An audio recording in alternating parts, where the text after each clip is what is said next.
Hello my dear students, good morning to all of you and welcome to my channel अंतिम classes. देखो बच्चों, आज हम जो अपने 11th क्लास की पोयम है, टोटल पोयम है 5, उनका सभी का रेफरेंस और कॉन्टेक्स्ट देखेंगे।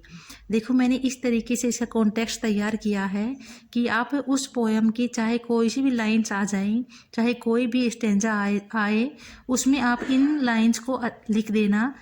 तो अलग अलग कॉन्टेक्स्ट याद करने की कोई नीड नहीं है। देखिए, देखो ये रेफरेंस है, इसमें ये लाइनें फिक्स है और यहाँ पर हमें पोएम का नेम लिखना है और यहाँ हमें इसमें राइटर का नेम लिखना है। देखिए पोएम कौन सी है अपनी, अ फोटोग्राफ, ठीक है ना।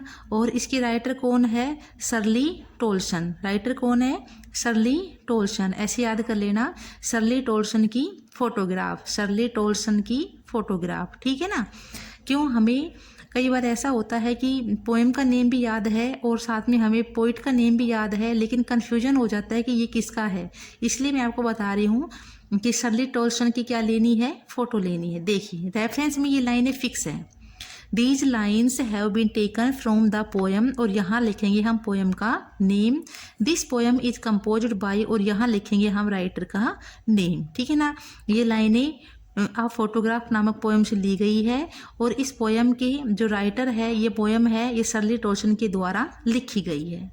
क्लियर हुआ इतना। अब देखिए कॉन्टेक्स्ट बिल्कुल इजी वे में है, कोई आपको प्रॉब्लम नहीं आएगी।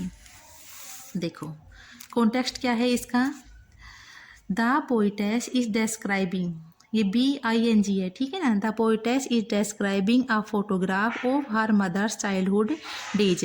पोइटेस है वो अपनी माँ के चाइल्डहुड डेज की एक फोटोग्राफ का वर्णन करती है।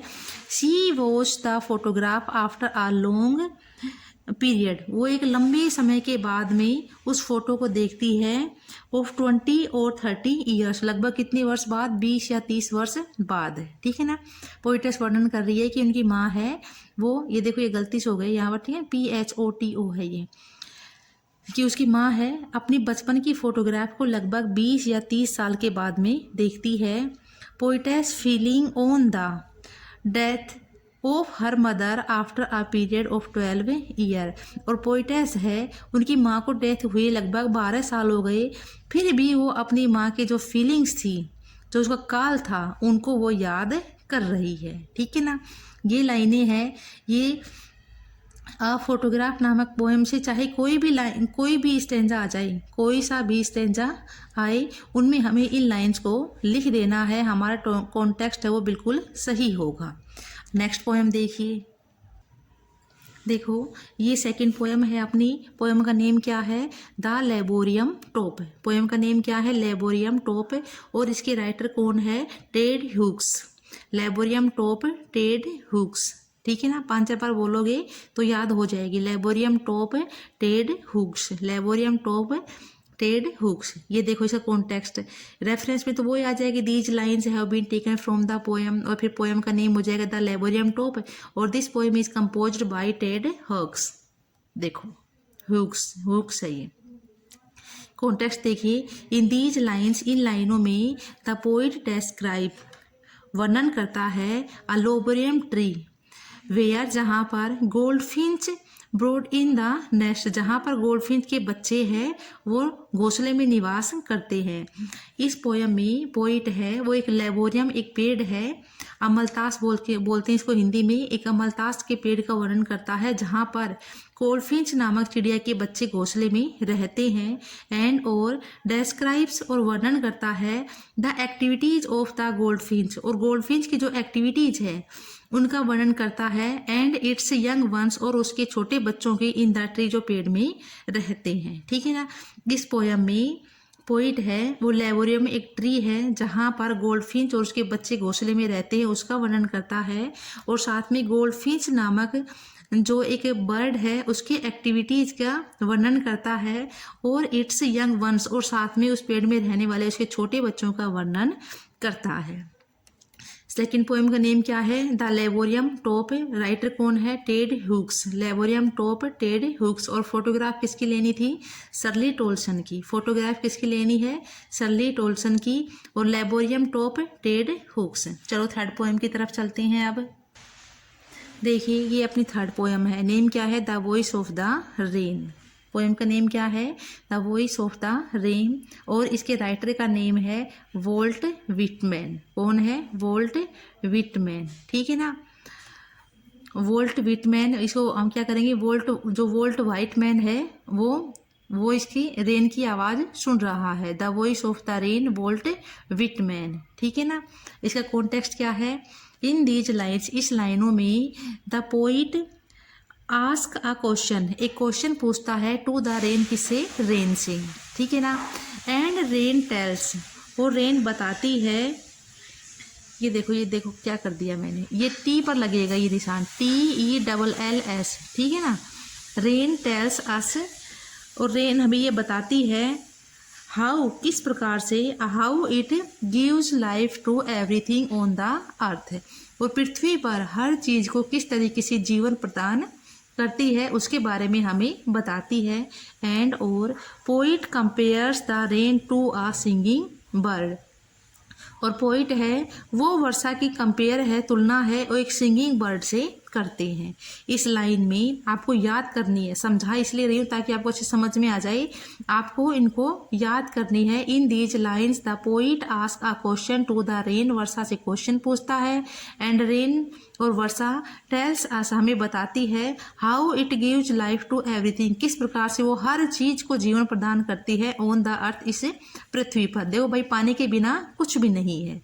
And poet compare the rain, और पोइट है वो वर्षा की तुलना करता है टू आ सिंगिंग बर्ड, एक गाने वाले पक्षी से।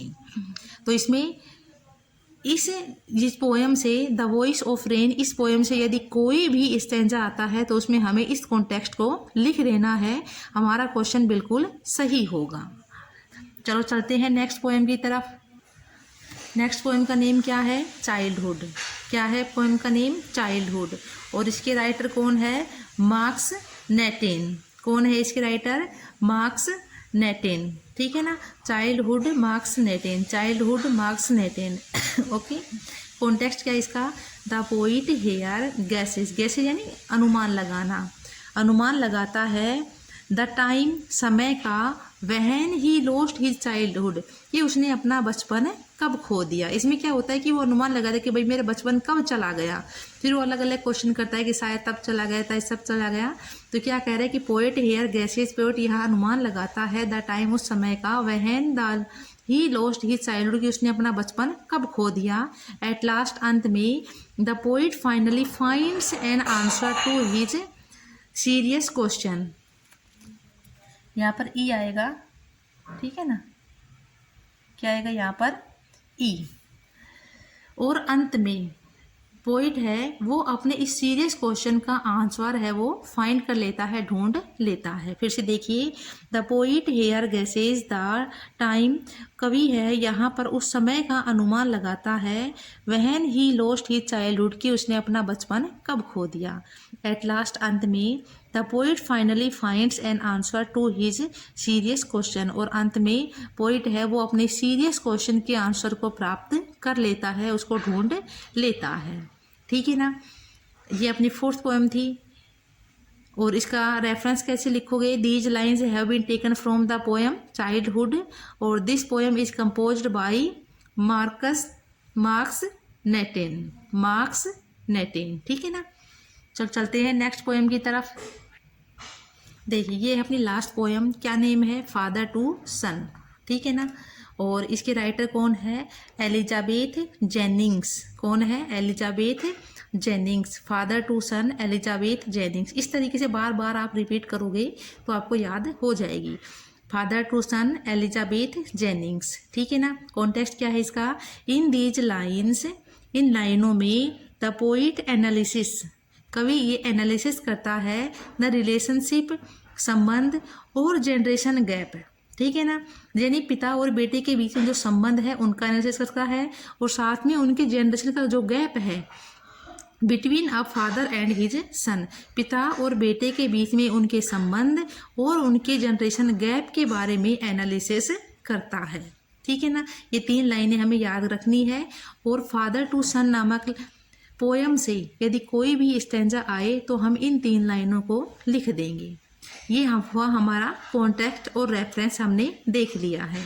Father to son Elizabeth Jennings.